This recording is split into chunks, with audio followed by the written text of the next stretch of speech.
Alright, so we're talking about number 4 from the student worksheet. We did solving equations. 1 equals root 3 sine theta over 2 plus cosine theta. As soon as we recognize the theta over 2, we want to isolate that, mainly because it's going to have a square root in it. So to get rid of the plus cosine theta, I subtract it.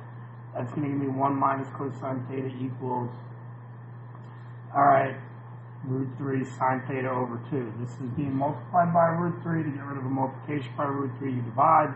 Both sides cancels out over there, and over there we're going to have 1 minus cosine theta over root 3 equals sine theta over 2. Okay, you then have to recognize that that's equivalent to that.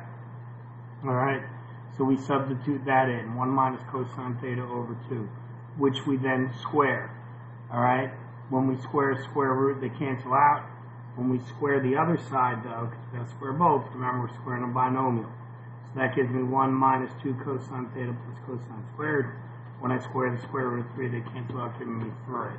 My denominators are 3 and 2, so 3 times 2 is 6. So I multiply both sides by 6. 6 divided by 3 is 2, so I multiply 2 by the whole numerator on that side. 6 divided by 2 is 3, so I multiply the numerator 1 minus cosine theta by 3 on that side. The result, when I distribute, 2 minus 4 cosine theta plus 2 cosine squared theta equals 3 minus 3 cosine theta. I'm then going to subtract those to get it in standard form. That would be the result, and then I get it in standard form. 2 cosine squared theta plus minus cosine theta minus 1 equals 0.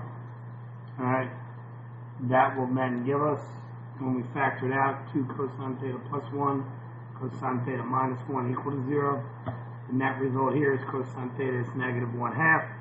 The net result here, cosine theta equals 1. Cosine theta is negative 1/2 at 2 pi over 3 and 4 pi over 3. Cosine theta equals 1. Alright, at 0. So our 3 solutions on that interval would be 2 pi over 3, 4 pi over 3, and 0. Alright, hope it helped.